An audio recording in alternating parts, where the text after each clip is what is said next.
Welcome to think and grow rich channel. இன்றைக்கி நம்ம சேனலில் rich dad poor dad 9th chapter தான் பார்க்க போகிறோம். நீங்கள் ப்ரீவியஸ் சாப்டர்லாம் போய் பார்க்கலாம் பாருங்கள். அப்படி அதை பார்த்துட்டு வாங்க. அப்படி இதெல்லாம் உங்களுக்கு புரியாது, ஓகேங்களா? இந்த எதுக்குன்னு பார்த்தீங்கன்னா, நம்ம ஒரு பிஸ்னஸ் ஃபீல்டில் ஒரு மிகப்பெரிய ஆளாகணுன்றதுக்காக தான் இந்த புக்கு உங்களுக்கு படித்து சொல்கிறேன். ஒரு பிஸ்னஸ் ஃபீல்டில் நீங்கள் மோட்டிவேட் ஆகி ஒரு மிகப்பெரிய ஆளாகணுன்றதுக்காக தான் இந்த புக்கை படித்து சொல்கிறேன், ஓகேங்களா? நீங்கள் ப்ரீவியஸ் வீடியோவில் போய் பார்த்துருவாங்க. நம்ம சேனலுக்கு யாராவது புதுசாக வந்தீங்கன்னா நம்ம சேனலை சப்ஸ்கிரைப் பண்ணுங்கள்.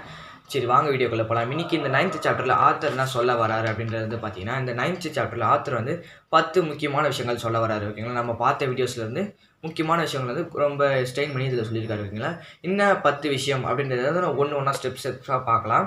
ஃபினான்ஷியல் இன்டெலிஜென்ஸ் முதல்ல பார்த்தீங்கன்னா, நம்ம இது எல்லா கான்செப்ட்டுக்கும் 8 பார்த்தீங்கன்னா ஃபினான்ஷியல் இன்டெலிஜென்ஸ். இது எப்படி நம்ம இது பண்ணலாம், எப்படி அந்தமாதிரி ஆளுங்களை நம்ம வேலை வைக்கலாம், வேலை வச்சு அவங்களை எப்படி மேனேஜ் பண்ணுறது அப்படின்ற நிறைய விஷயங்கள் இதில் ஸ்டெப்பாக இருக்கும், ஓகேங்களா? ஃபஸ்ட்டு விஷயம், நீட் ஏ ரீசன் கிரேட்டர் தென் ரியாலிட்டி. இது எதுக்கு ஆத்தர் சொல்கிறாருன்னா, இதில் என்ன விஷயங்கள் இருக்குது அப்படின்னு பார்த்தீங்கன்னா, நீங்கள் ஏதோ ஒரு பிஸ்னஸ் பண்ணுறீங்கன்னு வச்சுக்கோங்களேன். அதோட நீங்கள் பணம் சம்பாதிக்கணும் அப்படின்ற ஒரு குறிக்கோள் இல்லாமல், பணம் சம்பாதிக்கிறதுனா என் குடும்பம் இப்படி போயிடும், இல்லை நான் இப்படி கஷ்டப்பட வேண்டியது இருக்கும் அப்படின்ற மாதிரி உங்களுக்கு ரியாலிட்டியை விட உங்களுக்கு ஒரு மிகப்பெரிய எமோஷன் இருக்கணும். எமோஷன் இருந்தால் தான் நீங்கள் அச்சீவ் பண்ண முடியும். என் ஃபேமிலிக்காக இருக்கட்டும், இல்லை ஏதாச்சும் ஒரு இதுவாக இருக்கும். நீங்கள் சாதாரணமாக நீங்கள் ஒரு பிஸ்னஸ் பண்ணுறீங்க அப்படின்னா உங்களுக்கு சாதாரண ஒரு தான் இருக்கும், மோட்டிவேட் தான் இருக்கும். இது பார்த்தீங்கன்னா உங்களுக்கு பேர்னிங் டிசைராக இருக்கணும். ஒரு டிசைர் எடுத்தீங்கன்னா ஒரு பேர்னிங் டிசைராக இருக்கணும். அது எப்படி பார்த்தீங்கன்னா எமோஷனல்ஸ் கலக்கணும். நம்ம பிஸ்னஸோட எப்படின்னா, வீட்டில் நடக்கிற சண்டைலாம் அங்கே போய்ட்டு பேசிகிட்டு இருக்கக்கூடாது. எப்படின்னா, நம்ம பிரச்சனை சம்பாதிக்கிறதுக்கு நம்ம பணம் தான் தேவை. அப்போனா நம்ம பணம் சம்பாதிக்கணும், அது பிஸ்னஸ் மூலிமா சம்பாதிக்கணும். அதில் நம்ம இந்த மாதிரி பணம் சம்பாதிக்கலாம். நம்மளை விட்டு போயிடுவாங்க, இவங்க நம்ம ஒய்ஃப் விட்டு போயிடுவாங்க, இந்த மாதிரி நிறைய விஷயங்கள் நடக்கும்ல. இப்போ நான் ஃபார் எக்ஸாம்பிள் தான் சொல்கிறேன், உண்மையாக சொல்ல. ஃபார் எக்ஸாம்பிள் இப்போ நீங்கள் ஒரு சின்ன பிஸ்னஸ் மேனாக நினச்சிக்கோங்க, சும்மா நினச்சிக்கோங்க. நம்ம ஒரு பெரிய ஆளாக நம்மளுக்கு கல்யாணமாக நடக்காது, இல்லை நம்ம அப்பா அம்மா நம்மளால் பார்த்துக்க முடியாது, அவங்களுக்கு மருத்துவ செலவு வேணும். அப்புறமா நம்ம நடுத்தர நிற்கணும். கொஞ்சம் எமோஷனல் எமோஷன் பண்ணிட்டாலும் ஓரளவுக்கு எமோஷன் பண்ணிக்கோங்களா அப்படின்னு நீங்களே நினச்சிக்கும் போது உங்களுக்குள்ள ஒரு பயம் கிரியேட் ஆகும். அவ்வளோதான், நம்ம இது இந்த பிஸ்னஸில் தோற்றுட்டோம்னா நம்ம நடுத்தர நிற்க வேண்டியதானே அப்படின்னு சில பயம் கிரியேட் ஆகும். அப்படி பயம் கிரியேட் ஆகும்போது ஒரு எமோஷனோட நீங்கள் அப்படி பணம்லாம் அவ்வளோதான் இந்த உலகம் அப்படின்னும் போது நீங்கள் பார்த்தீங்கன்னா வேகமாக ஒர்க் பண்ண ஆரம்பிங்க. சீக்கிரமாக டபுள் மடங்காக ஹார்ட் ஒர்க் போட்டு நீங்கள் குறிப்பிட்ட நேரத்தில் பார்த்தீங்கன்னா நீங்கள் நினச்ச பணத்தை அடைஞ்சிடுவீங்க, ஓகேங்களா? இது அடைஞ்ச பிறகு அது கரெக்டாக இன்வெஸ்ட் பண்ணணும். கரெக்டாக இன்வெஸ்ட் பண்ணி அந்த பிஸ்னஸில் வரதெல்லாம் பார்க்கணும், ஓகேங்களா? ரெண்டாவது விஷயம் ஆத்தர் என்ன சொல்கிறேன்னா, பவர் ஆஃப் சூஸ். இதில் என்ன சொல்கிறாருன்னா, ஒரு கோல் கரெக்டாக செட் பண்ணிட்டீங்க வச்சுக்கோங்களேன். அதுக்கு இதான் இந்த கோல் தான் அச்சீவ் பண்ணணும்னு நினச்சிட்டிங்க, சூஸ் பண்ணி அச்சீவ் பண்ணணும்னு நினச்சிட்டிங்க. அதுக்கப்புறம் அதை மாற்றவே கூடாது. ஒரு தடவை சூஸ் பண்ணிவிட்டு அதை மாற்றவே கூடாது. நல்லா நீங்கள் ஒரு நல்ல ஒரு 14-15 இயர்ஸ்லேயே நீங்கள் முடிவு பண்ணி வச்சுக்கோங்க, இதுதான் நான் பண்ணணும் அப்படின்ற மாதிரி நீங்கள் ஒரு கோல் செட் பண்ணி வச்சுக்கோங்க. அதுக்கப்புறம் 18 இயர்ஸ்க்கு அப்புறம் ஒரு கோலு, சின்ன வயசில் ஒரு கோலு, மாற்றி வச்சுட்டு இருக்கக்கூடாது. அப்புறம் வயசான பிறகு ஒரு கோல், இப்படி மாற்றி ஒரு கோலாக நீங்கள் வச்சுட்டு இருக்கக்கூடாது. எல்லாத்துக்கும் ஒரே கோலாக இருக்கணும். அப்போ எல்லாத்துக்கும் ஒரே கோல் வைக்கும்போது பார்த்தீங்கன்னா ஒரே இதில் வைப்பேன். ஆனால் நீங்கள் அதில் தோத்துட்டீங்க அப்படின்னா வேறு கோல் தேடி போகக்கூடாது. நான் இப்போ இன்ஜினியர் படிக்கணும்னு நினச்சேன், இன்ஜினியர் ஃபைல் ஆகிட்டேன், திடீர்னு டாக்டர் படிக்க போக முடியுமா? நம்மளுக்கு அத்தனை வருஷம் வேஸ்ட்டு தான். அதுமாதிரி அத்தனை வருஷம் வேஸ்ட் பண்ணாமல் நீங்கள் பார்த்தீங்கன்னா ஒரு கோல் எடுத்தீங்கன்னா அது கரெக்டாக போகணும். நீங்கள் தப்பு அந்த ஒரு பிஸ்னஸ் பண்ணுறீங்க, நான் ஒரு வாட்டர் பாட்டில் தயாரிக்கிறேன், அது லாஸ் ஆகிடுச்சு, அது பிரச்சனை இல்லை. நான் ஒரு கோல் எடுத்தேன், அப்படி நான் வாட்டர் கம்பெனி தான் ஆரம்பிக்கணும்னு நினச்சேன், அது லாஸ் ஆகிடுச்சு, அது பிரச்சனை இல்லை. பிளான் தான் மாற்றணும், கோலை மாற்றக்கூடாது. உங்களோட பிளான் மாற்றணும். அதில் என்ன தப்பு பண்ணணுன்றதை மாற்றிட்டு அடுத்த பிளானுக்கு போயிட்டு நீங்கள் கோல் அச்சீவ் பண்ணணும். அப்படி இல்லாமல் நீங்கள் கோலே மாற்றினீங்கன்னா உங்கள் வாழ்க்கை ஃபுல்லாக மாற்றிட்டே தான் இருப்பீங்க, நீங்கள் உருப்பட மாட்டீங்க அப்படின்ற மாதிரி ஆத்தர் சொல்கிறாரு. மூணாவது விஷயம், பவர் ஆஃப் அசோசியேஷன். உங்கள் ஃப்ரெண்டு உங்களை சுற்றி இருக்கிறவங்க, அதாவது நெகட்டிவ் தாட்ஸ் உள்ள ஃப்ரெண்ட்ஸு நிறைய பேர் இருப்பாங்க. அவங்களுக்குலாம் சொல்லவே தேவை. நிறைய பேர் நம்ம சேர்க்காமலே அவங்களாம் சேர்ந்துப்பாங்க. அதை பண்ணால் இது இப்படி ஆகிடும், இதை பண்ணால் இது அப்படி ஆகிடும் அப்படின்ற மாதிரி நிறைய பேர் நெகட்டிவ் தாட்ஸ் சொல்லுவாங்க. ஃபார் எக்ஸாம்பிள் இப்போ யூடியூப் சேனல் நீங்கள் ஆரம்பிக்கிறேன்னு சொல்லி பாருங்களேன் யார்ட்டாச்சு, இல்லை ஒரு பிஸ்னஸ் பண்ண சொல்லி பாருங்களேன். அந்த பிஸ்னஸ் பண்ணால் இது இவ்வளோ லாஸ் வரும்டா, அந்த பிஸ்னஸ் பண்ணால் ஒரே படுத்துரும், அது உருப்படாது, அந்த பிஸ்னஸ்லாம் இப்போ யாரும் வாங்குறதில்லை, வாட்டர் கேன் யாரும் வாங்குறதில்லை அப்படின்ற மாதிரி அதில் இருக்க சின்ன நெகட்டிவ் கூட உங்களுக்கு சொல்லிகிட்டே இருப்பாங்க, ஓகேங்களா? சின்ன நெகட்டிவ் சொல்லும் போது பார்த்தீங்கன்னா உங்களுக்கு நீங்கள் சாதாரணமாக இருந்தால் பரவாயில்ல, ஆனால் நீங்களே எப்போ எமோஷனலாக இருக்கீங்க, இல்லை நீங்கள் ரொம்ப டிப்ரெஸ்டாக இருக்கீங்க அப்படின்னும் போது அவங்க சொல்கிற ஒரு சின்ன நெகட்டிவ் உங்கள் மைண்டில் பெருசாக கேட்கும், ஓகேங்களா? அதனால நெகட்டிவ் தாட்ஸ் இருக்கிற ஃப்ரெண்ட்ஸை அவாய்ட் பண்ணுங்கள் அப்படின்ற மாதிரி ஆத்திரம் சொல்கிறாரு. முக்கியமாக பணத்தை பற்றி பேசுகிறேன். நீங்கள் சின்ன வயசுலேயே பணத்தை பற்றி பேசுகிற ஃப்ரெண்டை பிடித்தால பெரிய நாளமாக அடி பிடிங்கன்றார். ஏன்னா பணத்தை பற்றி நம்ம பண்ணுற தப்புனா பணத்தை பற்றி பேசவே மாட்டோம். பணம் நான் மரத்துலேயே காய்க்குது, அதனால் நம்மளுக்கு பணத்துக்கும் சம்மந்தமே இல்லாத மாதிரி நம்ம பணத்தை பற்றி பேசவே மாட்டோம். பணத்தை பற்றி பேசணும், அதை பற்றி ஒரு பேசிக் நாலேஜ் இருக்கணும், அதுக்காக ஒரு ஃப்ரெண்டிங் இருக்கணும் அப்படின்ற மாதிரி ஆத்திரம் சொல்கிறாரு. என்னோட கருத்து என்னன்னு பார்த்தீங்கன்னா, இதில் ஃப்ரெண்ட்ஸ் நெகட்டிவ் தாட்ஸ் இருக்கிறவங்க இருக்கலாம், ஆனால் அதை நீங்கள் பாசிட்டிவாக மாற்றணும். அதான் என்னோட கருத்து. ஆத்தர் வந்து என்ன சொல்றேன்னா, நெகட்டிவ் ஃப்ரெண்ட்ஸ் வச்சுக்காதீங்க அப்படின்ற மாதிரி சொல்றாரு. என்னோட தாட்னா நெகட்டிவ் தாட்ஸ் இருக்கணும். இப்போ நான் கூட இப்போ யூடியூப் சேனல் ஆரம்பிக்கிறேன்னா நிறைய பேர் சப்போர்ட் பண்ணாங்க ஃப்ரெண்ட்ஸு. ஒரு 2 பேர் வந்து இது மாதிரி என்னடா இவ்வளோ கேவலமாக எடிட் பண்ணுற எப்படின்னா கேவலமாக இருக்குது அப்படின்ற மாதிரி நிறைய பேர் சொல்லியிருக்காங்க. அதில் அதை வந்து கண்டுக்காம விட சொல்கிறார் ஆத்தர். ஆனால் அதெல்லாம் கண்டுக்கணும். அதில் எங்கே தப்பு சொல்கிறாங்க அதை சரி பண்ணணும். அவங்க சொல்கிற திட்டுறாங்களா, உங்களுக்கு என்ன திட்டம் அது திட்டுறது வந்து மோட்டிவேட்டாக எடுக்கணும். அவன் அப்படி திட்டினா அவன் வாயில் நம்ம வந்து நல்லா எடிட் பண்ணுறாங்க, நல்லா எல்லாம் பண்ணுறாங்க அப்படின்ற மாதிரி அவங்க வாயில் சொல்ல வைக்கணும். அதுதான் முக்கியம். ஓகேங்களா, அதுதான் ரொம்ப ரொம்ப முக்கியம். நீங்கள் இன்றைக்கி பிஸ்னஸ் ஆரம்பிச்சா 10 பேர் கஸ்டமர் வந்தாங்களா, நாளைக்கு 1000 பேர் வரணும். அதேமாதிரி உங்களால் தான் இம்ப்ரூவ்மெண்ட் பண்ண முடியும். ஓகேங்களா, அதுமாதிரி நீங்கள் வந்து அந்த நெகட்டிவ் தாட்ஸ் அவங்க சொல்கிறாங்களா அதை வந்து மைண்டில் நல்லா ஏற்றிக்கோங்க. நிறைய பேர் சொல்லுவாங்க அதெல்லாம் கேட்காதப்பா காது குத்துன்னு. நான் வந்து அப்படிலாம் இல்லை. நான் வந்து பார்த்தீங்கன்னா அது நெகட்டிவ் தாட்ஸை கேட்பேன். கேட்டுட்டு அதை மைண்டில் ஸ்டோர் பண்ணிவிட்டு அந்த தாட்ஸுக்கு வந்து பாசிட்டிவாக மாற்றுறது அப்படின்ற மாதிரி பாசிட்டிவாக உங்களுக்கு ஏற்ற மாதிரி எமோஷனலாக மாற்றிக்கணும் அதை. ஓகேங்களா, 4 பேர் திட்டலாம், நீ இதெல்லாம் உருப்பட மாட்டடா, நீ வந்து தண்டை சொல்கிற அப்படின்னு 4 பேர் திட்டலாம்.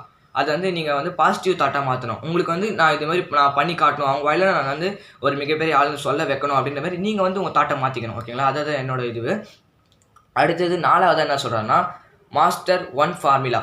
ஒரு ஃபார்முலாவில் கரெக்டாக மாஸ்டராக நீங்கள் இருக்கணும் அப்படின்ற மாதிரி சொல்கிறாரு. என்னென்னு பார்த்தீங்கன்னா, இப்போ நீங்கள் ஒரு முத்தூட் ஃபினான்ஸ் ஃபார் எக்ஸாம்பிள் இதில் சொல்லியிருக்காங்க. முத்தூட் ஃபினான்ஸ் வந்து பார்த்தீங்கன்னா, நீங்கள் இப்போ இன்வெஸ்ட் பண்ணுறீங்க அப்படின்னா, நீங்கள் வந்து என்ன பண்ணீங்க, ஒரு உங்களுக்கு தெரியல, உங்களுக்கு அது முத்தூட் ஃபினான்ஸில் இன்வெஸ்ட் பண்ண தெரியல, நீங்கள் வந்து சொல்லுவீங்க அதில் தான் பணம் சம்பாதிக்கணுமா, அதிலலாம் பணம் சம்பாதித்தால அதெல்லாம் வேஸ்ட்டு அப்படின்ற மாதிரி நீங்கள் தோத்துட்டீங்கன்னா அப்படி சொல்லுவீங்க. ஓகேங்களா, உங்களுக்கு தோத்துட்டு உங்களுக்கு எதுவுமே தெரியலன்னா அது மாதிரி சொல்லுவீங்க. ஆனால் ஆத்தர் நான் சொல்கிறேன், தோத்துட்டா பிரச்சனை இல்லை, அதுலேருந்து ஒரு விஷயத்தை கற்றுக்கோங்க. அதுக்கப்புறம் புக்ஸோ இல்லை மற்றவங்ககிட்ட கேட்டோ, முக்கியமாக முத்தூட் ஃபினான்ஸ் புக்கு நிறைய இருக்குது. ஓகேங்களா, முத்தூட் ஃபினான்ஸ் புக்கோ இல்லை யூடியூப்லேயே நிறைய வீடியோஸ் இருக்குது முத்தூட் ஃபினான்ஸ், அதெல்லாம் போய் பாருங்கள். பார்த்து லேர்ன் பண்ணிக்கோங்க. இல்லை யாராச்சும் அதில் வந்து இன்வெஸ்ட் பண்ணுறவங்க நிறைய பேர் இருப்பாங்க, அவங்ககிட்ட போய் கேளுங்க. அப்படின்ற மாதிரி கேட்கும் போது உங்களுக்கு வந்து நிறைய விஷயம் தெரியும். ஒரு பிஸ்னஸை நீங்கள் பண்ணுறீங்கன்னு வச்சுக்கோங்களேன், ஒரு தனி பிஸ்னஸ் பண்ணுறீங்க, நீங்கள் ஒரு வாட்டர் பிஸ்னஸ் பண்ணுறீங்க, வாட்டர் கேன் பிஸ்னஸ் பண்ணுறீங்கன்னா அது இருக்கிறவங்க அதில் சக்ஸஸ்ஃபுல்லாக இருக்கவங்ககிட்ட போய் கேளுங்க. அப்படி கேட்டுட்டு அதை வந்து நீங்கள் வந்து ஃபாலோ பண்ணுங்கள். அவங்க என்னென்ன சக்ஸஸ் ஆகிறதுக்கு ஃபாலோ பண்ணாங்களோ அதையும் நீங்கள் ஃபாலோ பண்ணுங்கள் அப்படின்ற மாதிரி ஆத்தர் வந்து இங்கே மென்ஷன் பண்ணுறாரு.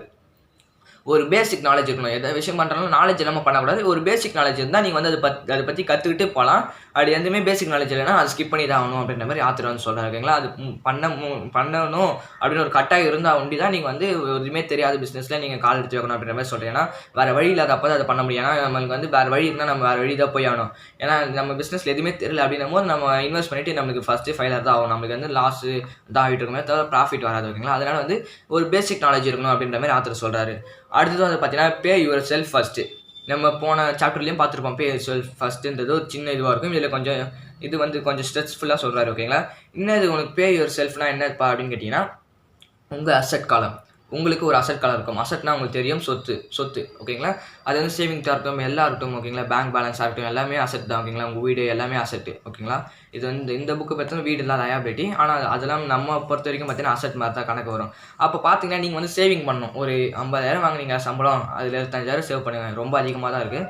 ஒரு 20,000 மாதிரி சேவ் பண்ணுங்கள். அதுமாதிரி சேவ் பண்ணுறீங்களா, உங்களுக்கு ஃபஸ்ட்டு சேவ் பண்ணுங்கள். நீங்கள் கடன் வாங்கியிருக்கீங்க, 10,000 கடன் வாங்கியிருக்கீங்க. அவன் வந்து நாளைக்கு அசிங்கமாக கேள்வி கேட்பான். இல்லை வீட்டுக்கு வந்து நீங்கள் பொருளாக தூக்கி போட்டு வெளில போவான். உங்கள் பொருள்லாம் நீங்கள் வந்து வச்சுட்டீங்கன்னா. ஓகேங்களா, இதுமாதிரி யாராவது 4 பேர் கேள்வி கேட்பாங்க நினச்சி தான் நீங்கள் வந்து பயந்து உங்களுக்கு வந்து வட்டி காசு தான் இருக்கா கட்டுவீங்க. ஆனால் உங்களுக்கு நீங்கள் என்ன கேள்வி கேட்க போகிறீங்க, நான் என்ன கேள்வி கேட்க போகிறேன், என்ன யார் கேள்வி கேட்க போகிறேன்? நான் என் பேங்க்கில் 10,000 எனக்கு வந்து நான் மாதம் சேவ் பண்ணிட்டுருக்கேன். அதை விட்டுட்டா என்னை யார் கேள்வி கேட்க போகிறேன்? நான் தான் கேட்டாகணும், நானும் கேட்க மாட்டேன். அப்படின்னும் போது ஒரு தைரியம் தான் உங்களை விடுது. ஆனால் நீங்கள் வந்து பணம் கட்டணும். அப்படி உங்களுக்கு பணம் பத்தாம தான் போகும். பத்தாம போச்சுன்னா ஓவர் டைம் ஒர்க் பண்ணுங்கள். கடன்காரங்க திட்டுவாங்க நினச்சினா ஓவர் டைம் ஒர்க் பண்ணுங்கள். ஆனால் உங்களதுல எப்போவுமே அசெட் காலம் குறையக்கூடாது, இன்க்ரீஸ் ஆகிட்டே போயிட்டுருக்கும். மாதம் நீங்கள் எவ்வளோ பண்ணணும்னு நினைக்கிறீங்களோ அதை விட்டு அதிகமாக பண்ணுமே தவிர அதை விட கம்மியாக போடவே கூடாது அப்படின்றாரு. நம்ம இந்த மாதம் 100 ரூபாய் கம்மியாக போடுவோம், அடுத்த மாதம் சேர்த்து போடுவோம் அப்படின்னு நினைக்கவே கூடாது. ஏன்னா அடுத்த மாதம் நம்மளுக்கு என்ன நிலமை இருக்கும் நம்மளுக்கு தெரியாது. ஓகேங்களா, அதனால் வந்து காசு வந்து எப்போவுமே நம்மளுக்கு ஃபஸ்ட் எடுத்து வச்சுட்டு நம்ம கரெக்டாக போடணும் எப்போயுமே அப்படின்ற மாதிரி ஆத்தர் வந்து சொல்கிறாரு. அதுக்கப்புறம் ஆத்தர் என்ன சொல்கிறாருன்னா, பே யுவர் செல்ஃப் புரோக்கர் வெல்ஸ் அப்படின்ற மாதிரி சொல்கிறாரு. என்னன்னா, ஒருத்தங்களுக்கு வந்து நீங்கள் ஹெல்ப் பண்ணுறீங்க. ஓகேங்களா, ஒருத்தர் வந்து ஹெல்ப் பண்ணுறீங்க. இப்போ ஒரு கீழே விழுந்துட்டாரு, தூக்கி விடுறீங்க வச்சுக்கோங்களேன். நாளைக்கு நீங்கள் வந்து ஏதாச்சும் ஒரு பிரச்சனை இருக்கும்போது அவர் வந்து ஹெல்ப் பண்ணுவார். இப்போ ஒருத்தங்க வந்து உங்கள் ஃப்ரெண்டே வந்து ரொம்ப கஷ்டத்தில் இருக்காரு. ஒரு 10 லட்ச ரூபாய் அவங்க அம்மா ஆப்ரேஷன் அப்பா ஆப்ரேஷன் கேட்குறான்னு வச்சுக்கோங்களேன். நீங்கள் உடனே அவர்கிட்ட எடுத்து கொடுத்தீங்கன்னா அவர் திரும்பி ஹெல்ப் பண்ணுவார். ஆனால் ஹெல்ப் பண்ணுவார் அப்படின்னு நினச்சி நீங்கள் கொடுக்கூடாது. ஹெல்ப் நம்மளுக்கு வந்து ஏதோ நீங்கள் உங்கள் நல்ல மனசில் அவருக்கு வந்து நல்லா இருக்கணும் அப்படின்னு நினச்சி நீங்கள் கொடுத்தீங்கன்னா அது உங்களுக்கு ரிட்டனாக வரும் அப்படின்ற மாதிரி சொல்ல. நீங்கள் நிறைய சீரியல்ஸ்லாம் பார்ப்பீங்க. ஏன்னா இப்போ நீங்கள் ஒரு யங்கஸ்டாக இருந்தால் கூட உங்கள் அம்மா உங்கள் வீட்டில் யாராவது பார்க்குறாங்கன்னா நீங்கள் கண்டிப்பாக பார்த்தாகணும். ஏன்னா அவங்க அம்மா சேனல்லாம் மாற்ற மாட்டாங்க. அப்படி இருக்கும்போது பார்த்தீங்கன்னா நாடெல்லாம் நிறைய பார்ப்பீங்க. அதில் வந்து நல்லவங்க சைடு கெட்டவங்க சைடு இருப்பாங்க. நல்லவங்களுக்கு வந்து நல்லதே நடந்துகிட்ருக்கும். பிரச்சனை நடந்தாலும் அது வந்து ஒருத்தவங்க வந்து காப்பாற்றுவாங்க. எப்போ அங்கே நம்ம ஃபஸ்ட்டில் சீரியல் ஆரம்பிக்கும் போது ஒருத்தவங்களுக்கு வந்து ஹெல்ப் பண்ணியிருப்பாங்க. லாஸ்ட்டு சீரியல் அப்போ அவங்க வந்து திருப்பி அவங்களுக்கு ரிட்டர்ன் பண்ணுவாங்க. அது மாதிரி தான் வாழ்க்கையில் ரியல் லைஃப்பில் உண்மையாக நடக்கும். நம்ம நல்லது பண்ணால் நம்மளுக்கு திரும்பி வரும். ஓகேங்களா? இது வந்து உண்மை தான், ஒரு உண்மையான ஒரு விஷயம். ஓகேங்களா? நீங்களும் ரியல் லைஃப்பில் பண்ணி பாருங்கள். உங்களுக்கு கண்டிப்பாக இன்னைக்கெலாம் இல்லை என்னைக்காச்சும் ஒரு நாள் உங்களுக்கு கண்டிப்பாக அந்த ஹெல்ப் வந்து திரும்பி வந்தே தீரும். நீங்கள் சின்ன ஹெல்ப் ஒரு 10 ரூபா கொடுத்தீங்கன்னா நாளைக்கு உங்களுக்கு 1 லட்ச ரூபா கூட வரதுக்கு நம்மளுக்கு யோசிக்க தேவையே இல்லை. 1 லட்ச ரூபா கூட நம்மளுக்கு வரும் ஒரு ஹெல்ப். நீங்கள் அதை பண்ணுற ஹெல்ப்பை பொறுத்து தான் இருக்கும். ஓகேங்களா? திரும்பி வரும்னு எதிர்பார்க்காம ஹெல்ப் பண்ணுங்கள். யாராக இருந்தாலும் கெட்டவங்க இருக்காங்க தான், ஹெல்ப் பண்ணால் திருப்பி பண்ண மாட்டாங்க தான். பண்ணிட்டு போட்டுமே, ஒருத்தவங்க பண்ணாமல் இருந்தால் மிச்சவங்க பண்ணுவாங்களே நம்மளுக்கு. ஹெல்ப் பண்ணுவாங்க, திரும்பி வருது நினைக்காம பண்ணுங்கள். உங்களுக்கு என்னைக்காவது ஒரு நாள் திரும்பி வரும். ஓகேங்களா? Return on investment. இது வந்து பார்த்தீங்கன்னா உங்களுக்கு வந்து இப்போ வந்து நீங்கள் ஒரு இன்வெஸ்ட் பண்ணுறீங்க 2 லட்சம் நான் பிஸ்னஸ்லேருந்து இன்வெஸ்ட் பண்ணப்பா, மாதம் எனக்கு 20,000 ரிட்டர்ன் வருது. அப்போ வந்து பார்த்தீங்கன்னா உங்கள் அசட் காலமில் வந்து நீங்கள் 5,000 சேவ் பண்ணிட்டீங்கன்னா நீங்கள் ஒரு மிகப்பெரிய ஒரு மில்லியனர் ஆகிறதுக்கு நிறைய வாய்ப்பு இருக்குது அப்படின்ற மாதிரி ஆத்தர் சொல்கிறேன். ஏன்னா 20 மந்த்ஸ்க்கு மேலே உங்களுக்கு வந்து இதுவாகிடும், நீங்கள் கொட்டை பணம்லாம் எடுத்துருவீங்க. அதுக்கப்புறம் வர இதுலாம் உங்களுக்கு ப்ராஃபிட் தான். அப்படி ப்ராஃபிட் ஆகும்போது பார்த்தீங்கன்னா உங்களுக்கு நிறைய லாபங்கள் வரும். அதுக்கு மேலே வரது எல்லாமே லாபம் தான். அதுக்கு மேலே வர லாபம்லாம் பார்த்தீங்கன்னா நீங்கள் வந்து பர்சனலாக அதை இன்வெஸ்ட் பண்ணணும் அப்படின்றது நீங்கள் சூஸ் பண்ணி நீங்கள் இன்வெஸ்ட் பண்ணிக்கோங்க. ஓகேங்களா? அது வந்து நீங்கள் வந்து உங்களுக்கு தனியாக பே பண்ணுறதுனால, உங்களுக்கு தனியாக நீங்கள் வந்து எடுக்கிறதுனால உங்களுக்கு நிறைய லாபம் இருக்குது. சீக்கிரமாகவே ஒரு மில்லியனர் ஆகலாம் அப்படின்ற மாதிரி ஆத்தர் சொல்கிறாரு. 8வதாக என்ன சொல்கிறாரு பார்த்தீங்கன்னா, அசட் பைஸ் லக்ஸுரியஸ். ஆத்தர் இதில் என்ன சொல்ல வரான், நம்ம நிறைய வீடியோஸில் பார்த்துருப்போம், போன வீடியோஸ்லாம் நிறைய வீடியோஸில் பார்ப்போம். எல்லா வீடியோஸ்லையும் சொல்லியிருப்பேன், நாங்கள் அவங்க லக்ஸுரி ஸ்கூட்லாம் ஃப்ரீயாக தான் வாங்குவாங்கன்னு. எப்படின்னா அவர் வந்து இப்போ ஒரு அசட், அதாவது இப்போ ஒரு கார் வந்து 30,000 வச்சுக்கோங்களேன், 30,000 இருக்காது, சும்மா சொல்கிறேன், 30,000 வச்சுக்கோங்களேன். அந்த 30,000 கார் வந்து நம்ம வாங்குகிறோம். அந்த கார் வந்து 30,000 வாங்குகிறோம், அதுக்கு வந்து செலவு வந்து ஒரு 10,000 வருது. அப்போனா அதுக்கு ஈக்குவலான ஒரு அசட் நீங்கள் கிரியேட் பண்ணணும். இப்போ வீடு வச்சுக்கலாம், அது வீட்டு வாடகை தனியாக எடுத்து வச்சுக்கணும். அந்த வீட்டு வாடகை நீங்கள் கொடுத்தோடனே நான் அவங்ககிட்ட கொடுக்கணும் அப்படின்னு ஏற்கனவே இருக்கிற வீடியோ வாடகையில் கணக்கு சேர்க்கக்கூடாது.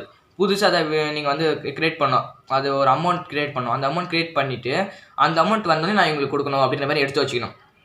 ஓகேங்களா? கிரியேட் பண்ணோம். ஏற்கனவே உங்களுக்கு இந்த வீட்டிலேருந்து 10 லட்சம் வருது, 15 லட்சம், அதெல்லாம் தேவையில்லை.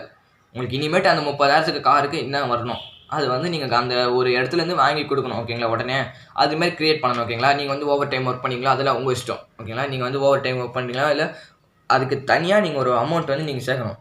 ஓகேங்களா? அதோடு நீங்கள் வந்து இன்வெஸ்ட் பண்ணக்கூடாது அப்படின்ற மாதிரி அவங்க சொல்கிறாங்க. ஏன்னு பார்த்தீங்கன்னா நீங்கள் வந்து உங்களுக்குள்ளே ஒரு கேள்வி எடுக்கணும். நான் வந்து இப்போ நீங்கள் அந்த கூட்ஸை வாங்கிட்டேன்னு வச்சுக்கோங்களேன், அது வந்து காசு கொடுத்து தான் வாங்கணும். ஆனால் எப்படி ஃப்ரீயாக வாங்குறதுன்னா அந்த டேக்ஸ் காட்டணும். இந்த மாதிரி நான் இவங்ககிட்ட வாங்கினா இப்படி கொடுத்துட்டேன், இது பிஸ்னஸ் தேவைப்படுது அப்படின்ற மாதிரி டேக்ஸ் கணக்கு காட்டணும் அப்படின்ற மாதிரி சொல்கிறார். அப்போ தான் நீங்கள் ஒரு மில்லியனர் ஆக முடியும். அப்படின்னா நீங்கள் ஒரு 3/4 பணத்தை வந்து கவர்மெண்ட் இதை சேர்க்க வேண்டியதாக இருக்கும். அப்படின்னா நீங்கள் அந்த பணத்தை வாங்கினா நீங்கள் வேறு ஏதாவது இன்வெஸ்ட் பண்ணி வேஸ்ட் பண்ணுறீங்க. அது வந்து கார் முக்கியமாக தேவைப்படுது, முக்கியமாக அது வந்து லக்ஸரி கொடுத்தா இருந்தாலும் தேவைப்படுது அப்படின்ற ஒரு சூழ்நிலை வரும்போது நீங்கள் வந்து வாங்கி தான் ஆகணும். அதுக்கு என்ன பண்ணால் ஒரு பர்சனல் சோர்ஸ் கிரியேட் பண்ணணும், மணி சோர்ஸ் கிரியேட் பண்ணிவிட்டு அந்த சோர்ஸ்லேருந்து எடுத்து வாங்கணும், நீங்கள் தனியாக வாங்கக்கூடாது அப்படின்றாரு. அது கணக்கு வட்டி பார்த்தீங்கன்னா உங்களுக்கு வந்து ஃப்ரீயாக கார் வாங்குற கணக்கு தான் வருமா அது. ஓகேங்களா? நீங்கள் வந்து தனியாக கார் வாங்க, காசு கொடுத்து கார் வாங்குற மாதிரிலாம் இல்லை, காசு கொடுத்து தான் வாங்குவீங்க, ஆனால் வந்து அது ஃப்ரீயாக வர மாதிரி தான் உங்களுக்கு கணக்கு. அடுத்தது 9வதாக என்ன சொல்கிறேன்னா, the need for heroes inspiration. ஓகேங்களா? நீட்ஸ் ஃபார் ஹீரோஸ்னால் உங்களுக்கு ஒரு இன்ஸ்பிரேஷன் இருக்கும். இவருக்கு வந்து பார்த்தீங்கன்னா வாரன் பஃபெட், டொனால்ட் ட்ரம்ப், இந்த ஆத்தரோட வாரன் பஃபெட், டொனால்ட் ட்ரம்ப், இது 2 ஆத்தருக்கு வந்து 2 பேர் தான் வந்து இன்ஸ்பிரேஷன். இவங்க என்ன செய்கிறாங்களோ, வாரன் பஃபெட் அந்த பிஸ்னஸ் இன்வெஸ்ட் பண்ணார்னா அதில் இவரும் இன்வெஸ்ட் பண்ணுவார். அந்த டொனால்ட் ட்ரம்ப் வந்து எந்த ஒரு டீல்ஸ்லாம் கேன்சல் பண்ணுறோம், அந்த டீல்ஸில் என்ன தப்பு அப்படின்ற மாதிரி பார்ப்பார். ஒரு வாட்டர் கம்பெனியை டொனால்ட் ட்ரம்ப் வந்து இது பண்ணுறான்னு வச்சுக்கோங்களேன், தடை பண்ணுறா வச்சுக்கோங்களேன், அதில் என்ன தப்பு இருக்குது அப்படின்ற மாதிரி நம்ம வந்து கண்டுபிடிக்கணும். அந்த தப்பு வந்து நம்மதில் இருக்கா அப்படின்ற மாதிரி சரி பண்ணிக்கணும் அப்படின்ற மாதிரி சொல்கிறாரு. ஃபார் எக்ஸாம்பிள் தான் சொல்கிறேன். அப்புறமா வாரன் பஃபெட் வந்து எதில் இன்வெஸ்ட் பண்ணுறாரோ அதில் நான் இன்னும் இன்வெஸ்ட் பண்ணுவேன் அப்படின்றது உண்மையாக சொல்லிடுறாரு. அவர் வந்து முன்னாடியே சொல்லிடுறாரு, வாரன் பஃபெட் எதில் இன்வெஸ்ட் பண்ணுறோம், நான் இன்வெஸ்ட் பண்ணிடுறேன். இதில் வந்து சொல்கிறதுக்கு எந்த ஒரு வெக்கமும் எதுவுமே இல்லை. ஏன்னா பார்த்தீங்கன்னா பணக்காரங்க எல்லாருமே ஒரே மாதிரி தான் வச்சுப்பாங்க. ஓகேங்களா? ஒருத்தவங்க நல்லா இன்வெஸ்ட் பண்ணி அவங்க எப்போவுமே சம்பாதிச்சிட்டு இருக்காங்கன்னா ஒரு தடவை அவங்களுக்கு வந்து எப்போயாச்சும் லாஸ் ஆகும். ஆனால் ஒருத்தவங்க வந்து ஒரு புக்கே எழுதுகிற அளவுக்கு அவங்களுக்கு வந்து திறமை இருக்குன்னா அவங்க உண்மையில நம்ம புக்கு படித்தவங்களே வந்து பார்த்தீங்கன்னா நிறைய பேர் புக்கு படித்து இவ்வளோ பெரிய ஆளாக இருக்காங்களே, ஆனால் ஒரு புக்கே எழுதுகிற அளவுக்கு திறமை இருக்குது அப்படின்னா அவங்க பர்சனல் லைஃப்பில் அவங்க எவ்வளோ இது பண்ணியிருப்பாங்க, எவ்வளோ வந்து அதில் தெரிஞ்சிருப்பாங்க, எவ்வளோ எக்ஸ்பீரியன்ஸ் இருக்கும் அப்படின்னு நினச்சி தான் ஆத்தர் வந்து அவர் இன்வெஸ்ட் பண்ணுற எல்லா பிஸ்னஸ்லையும் பார்த்தீங்கன்னா நான் வந்து இன்வெஸ்ட் பண்ணுறேன் அப்படின்றது அவர் உண்மையாகவே சொல்லிடுறாரு எல்லாருக்கிட்டையும். அதுக்கப்புறம் லாஸ்ட்டாக 10வதாக என்ன சொல்கிறாங்கன்னா, த பவர் ஆஃப் கிவிங். இது வந்து என்ன சொல்கிறாங்கன்னா, நீங்கள் வந்து ஒருத்தருக்கு வந்து give and you will get in back. அதே மாதிரி தப்பான இதில் சொன்ன பார்த்தீங்கன்னா ஒருத்தவங்களுக்கு டீச் பண்ணுறீங்களோ ஏதோ ஒரு விஷயம், ஒருத்தவங்களுக்கு வந்து சொல்லிக் கொடுக்குறீங்களோ ஏதோ நீங்கள் வந்து கற்றுக் கொடுக்குறீங்க, அவங்ககிட்டேருந்து நீங்கள் ஒன்று கற்றுக்கலாம். நான் போன இதில் வந்து சொல்லியிருந்தேன், நீங்கள் வந்து ஒருத்தவங்களுக்கு வந்து ஒன்று கொடுத்தா அது வந்து திரும்பி வரும் அப்படின்ற மாதிரி சொல்லியிருந்தேன் பெருசாக.